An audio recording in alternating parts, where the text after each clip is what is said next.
Coming up on this week's Video Game Nation, The Legend of Zelda turns 30. I chart the history and confusing chronology of Nintendo's premium action-adventure before reviewing Twilight Princess HD. Our noble band of heroes waxes lyrical on the merits of boss battles, and Dan, eager to reclaim his winning streak, throws out a challenge across 3 classic Zelda minigames. That's this week's adventure on Video Game Nation.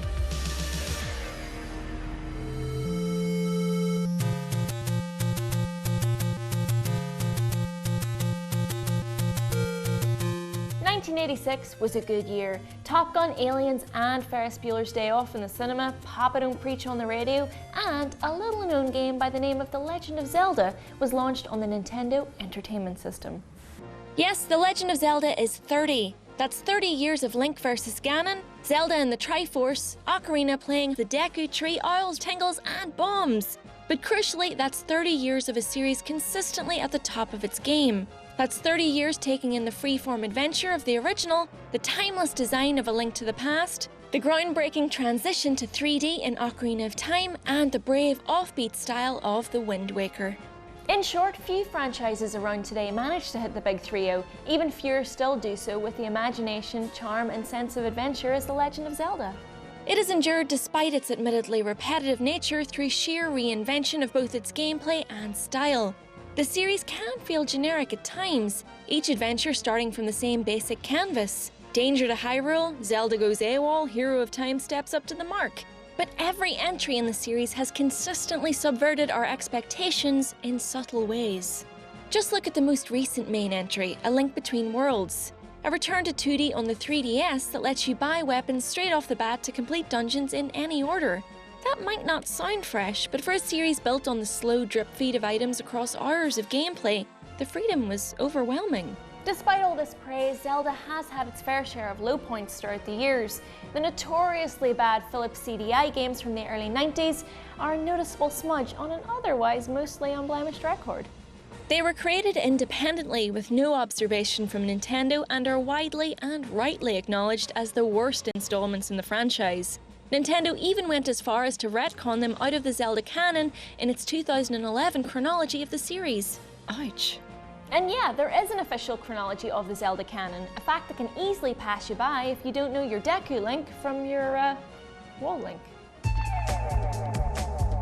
I don't know what order they go. So there's Zelda 1, Zelda 2, Zelda and the Goblet of Fire, Zelda and the Prisoner of Azkaban, Zelda the Witch in the Wardrobe. I don't know. They're all the same. Why does it matter? I don't even think Nintendo know the order really. I mean, they released a little book saying, yeah, this is the official timeline, but I think that was just higgledy-piggledy just put together. It's like, yeah, just put that there, move that there, and it's like, that don't make sense. I'll make another timeline then. Alternative, yeah, put that there, done. It starts with Skyward Sword, and then it goes down to Ocarina of Time, and at that point it branches off 3 ways, right? You've got your first branch, which is like the one with all the Wind Waker and all the watery ones. You got your second branch with all like the weird ones. Then there's a third branch that has all like the classics. And then it splits again, and that's where Nintendo have shoved all the bad Zelda games that they don't want you to remember, and that we are going to show a clip of right now. So the Zelda chronology is a minefield of timey-wimey confusion, a fact that Nintendo themselves have tried to clarify with this, which is as accessible as Alcatraz in a hurricane. So let's try to simplify, shall we? The Legend of Zelda starts its chronological mind scramble, confusingly, with 2011's Skyward Sword. Charting the creation of the land and the sky, basically the Book of Genesis Nintendo style, Skyward Sword sets out the origins of the series, the Hero of Time, the Triforce, and of course, Zelda. After a brief detour into the adventures of Minish Cap and Four Swords, both released in 2004, the series expands into the time-bending masterpiece, Ocarina of Time. And this is where things get complicated.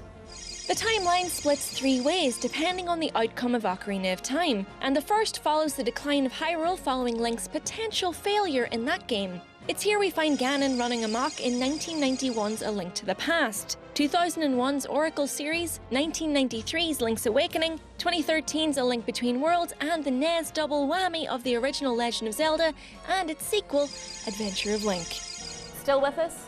The second possible outcome sees Link triumphant in Ocarina and returning to his childhood, but takes the series into dark, twisted territory. 2000's Majora's Mask follows on directly, moving the series into the warped world of Termina, all before the high fantasy of 2006's Twilight Princess and 2004's Four Swords Adventures. Which is different to the previous Four Swords game for reasons we don't quite understand. Lastly, there's the third timeline, which has awesome pirates just because. This sees adult Link triumphant in Ocarina and Hyrule prospers for 700 years before Ganon returns, surprise surprise, and the world gets flooded. So begins 2003's The Wind Waker, the cute cel-shaded one, which in turn gives way to 2007's Phantom Hourglass and 2009's Spirit Tracks. Simple, right? And that timeline doesn't even include Triforce Heroes, those god-awful CDI games, or The Legend of Zelda Wii U. So while it's a tenuous timeline, it ties together one of the most audacious, ambitious franchises gaming has to offer. A franchise that has gone from strength to strength over the last 3 decades. It's remained fresh due to its startling ability to reinvent itself at every turn. So much so, in fact, that it's almost impossible to pick a favourite. I think Wind Waker, probably always the one that appealed to me most, and I've been playing the HD version of that, and it's great. It's just joyous to look at, and it's just fun.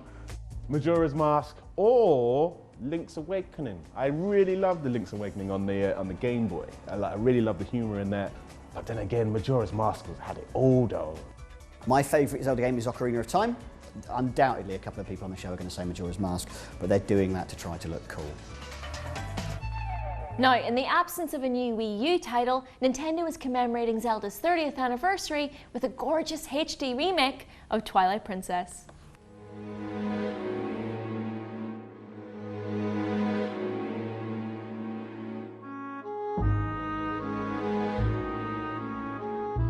Having awkwardly straddled the console gap between the GameCube and the Wii in 2006, Twilight Princess is Nintendo's all-out offensive on Zelda fans' Ocarina-infused nostalgia.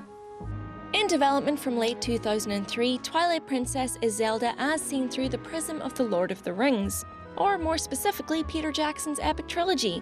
The tone is gritty, the stakes are high, and the scale is dialed up to epic, a complete U-turn on the cute cartoonish style of Wind Waker. And the case of which style is better is one of heated debate. There's too many gritty games. There's loads. I mean, you got all the Lord of the Ringses, and you got the Baldur's Gates, and you got the Elder Scrolls. But like with Wind Waker, it was different. The fact that every place I visited in that game, I was like, wow, look at that. I was using the C stick to just move around, just looking about, like, look at that, it looks good. I don't think I prefer one or the other. I genuinely just see them as two entirely different things. There's Link in Twilight Princess and there's Link in Wind Waker, and they're just entirely different things that just happen to draw on certain game mechanics or backstory. It's very difficult, isn't it? Because obviously Twilight Princess has this sort of slightly more gritty, more sophisticated style, where compared to Wind Waker, for example, obviously much more cartoonish with a manga influence. And when it comes to deciding which one I prefer, I'm a grown adult, so I don't give a After the quite emotive Link of the Wind Waker, Twilight Princess's Link is a bit on the grittier end of the spectrum, and he's channeling Legolas more than ever. For starters, Link's trusty bow, usually an item cropping up later on in your average Zelda, is one of the first weapons to be uncovered here. This is in part due to Twilight Princess's heavy focus on motion controls, a hangover from its original Wii installment. But it also sets out a stylistic mission statement to bring the series in line with the cinematic heroics of Middle-earth. On a similar quest, Hyrule Field, now split between several locations, has been opened up to allow for the addition of horseback combat, which is in equal parts thrilling and frustrating. But that is where the similarities end. Twilight Princess, for all of its obvious inspirations, tells one of the most emotionally compelling and complex narratives of any Zelda game ever. At the centre is Midna, the titular Twilight Princess. Midna is nothing short of the greatest sidekick in a Zelda game, and that includes you, Navi. Hey, listen! She's a real anti-hero, mischievous and morally ambiguous, and her core mission has real purpose. She rides shotgun with Link, who for a good portion of this game assumes the form of a wolf, an artistic decision that must have really cheesed off the designers of the wolf god Amaterasu from Capcom's Okami, which launched about 6 months prior to Twilight Princess. Sorry about it, guys. Wolf Link, at first relegated to the murky Twilight sections of the game, brings in a handful of new mechanics. What he lacks in traditional weapons and items, he more than makes up for with heightened senses.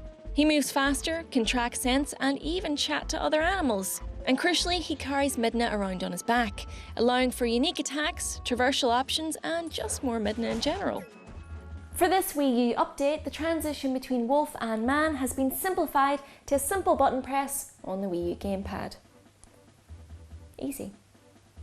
It's just one of a handful of updates that makes this the most essential version of Twilight Princess. The visuals have been gorgeously spruced up, the gameplay is smoother and better than ever on the gamepad, and there's new amiibo integration, including this smart new Wolf Link, which offers varying quirks like extra hearts, arrows, and double damage perks. It all amounts to a hugely generous package for a Zelda game.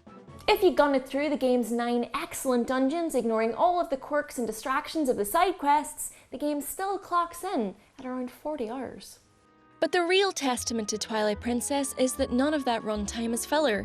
The game is stripped of the backtracking from Wind Waker and instead throws out interesting new ideas left, right, and centre. You'll zip from an epic boss battle within a sunken sand temple to snowboarding through mountain canyons with a Yeti in the space of half an hour. It's breathlessly varied.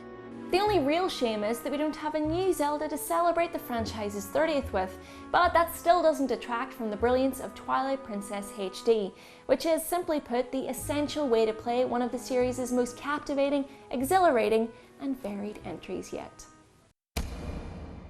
That's it for the first half of the show, but join us on the other side as I'll be taking on Dan and John in our spectacular Zelda challenge. Until then, why not use the hashtag VGN to tweet us your favourite Zelda memories. We'll see you in a few. Things like Dark Souls, no thank you.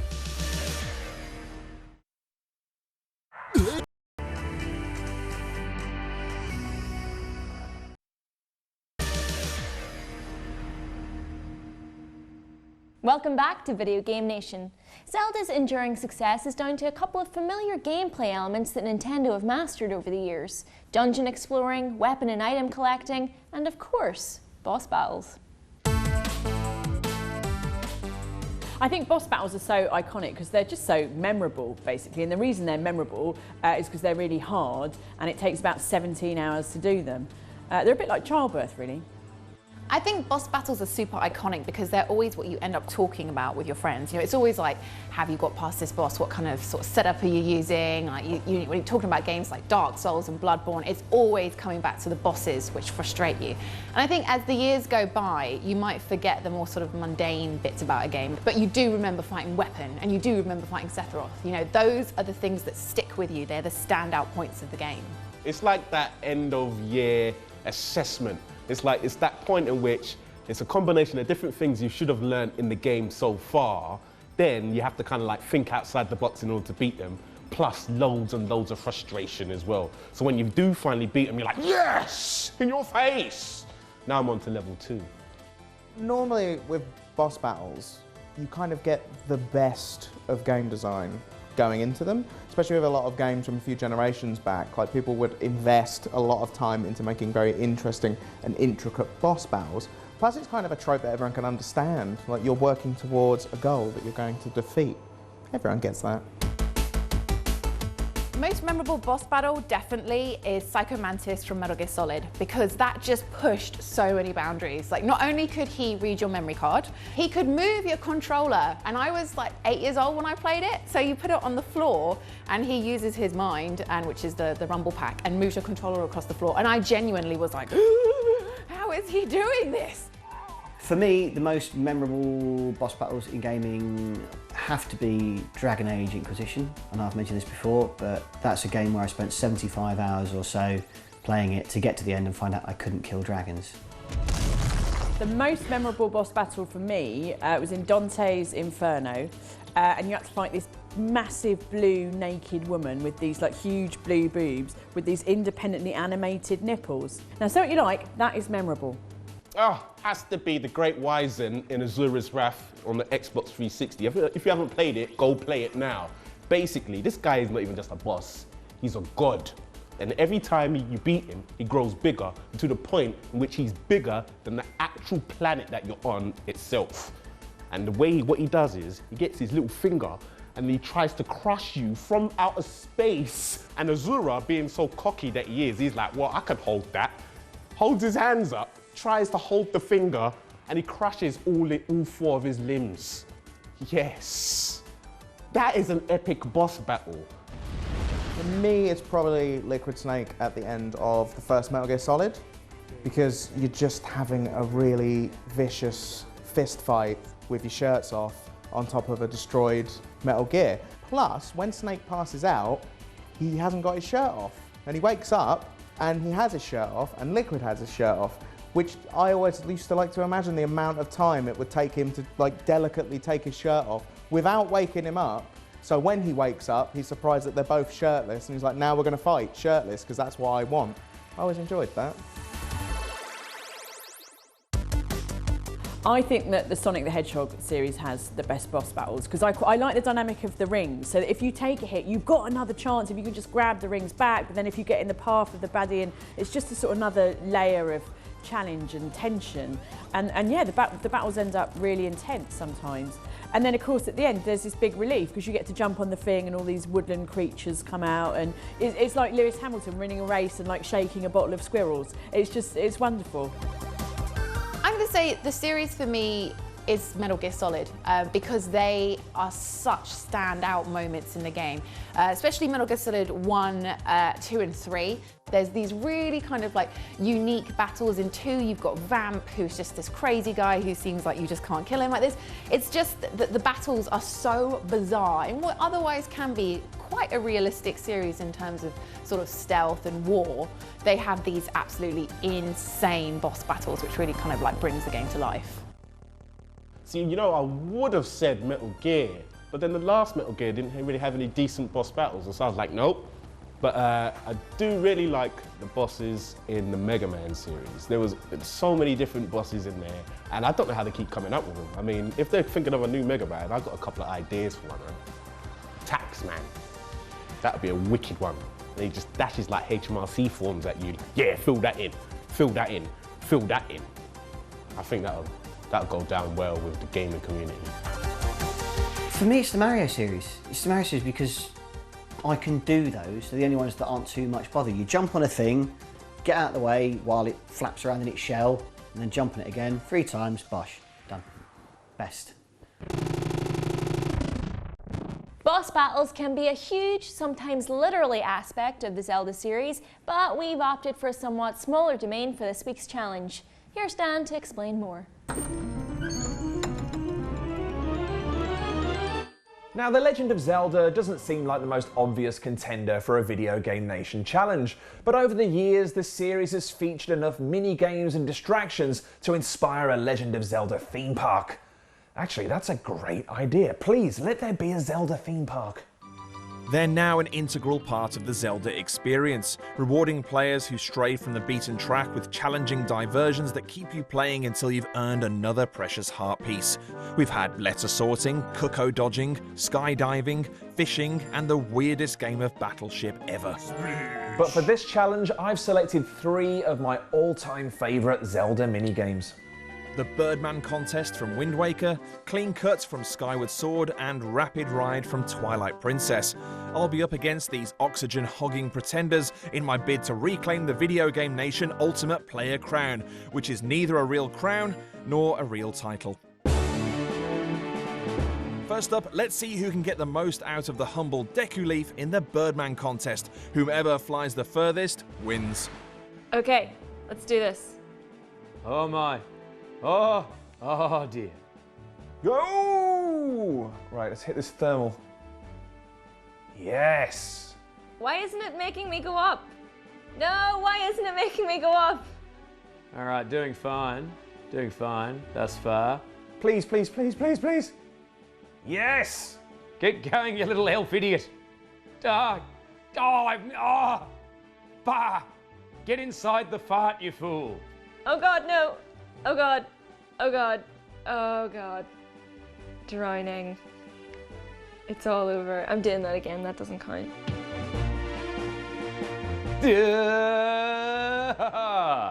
Sploosh! No, just missed it, but I'm gonna cross the finish. Yes! I can't believe it.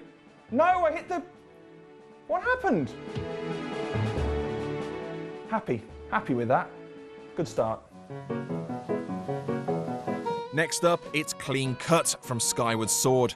How many times can our challengers chop a length of bamboo without looking like a complete spoon? Here we go, and I'll try not to look like a complete idiot while I'm doing it. Hit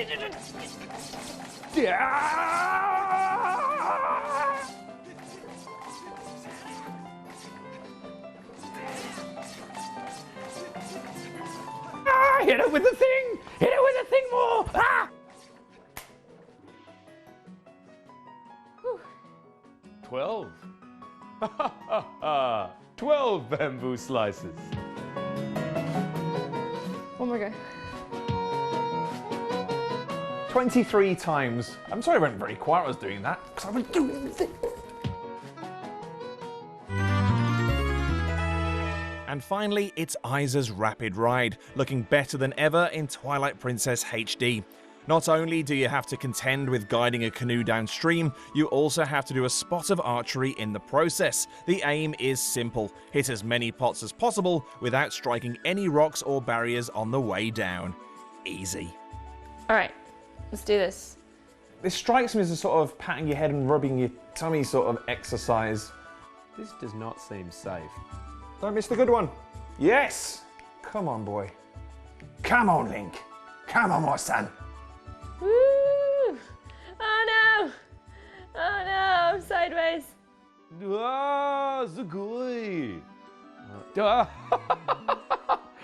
Is this? It's all good. It's all good. We're doing fine. Everything's good. Shoot it. Oh no. Sorry, friend. Wait for me. My boat's... Whoop! Yep! Nailed it. Okay. Oh, and he misses. Oh no! No! Oh no! Oh no! I've lost. Oh no! I just want to shoot the fish woman. You know, who doesn't? Like, who didn't see The Little Mermaid and think, I would like to shoot that and eat it? No! This is so unfair. Good.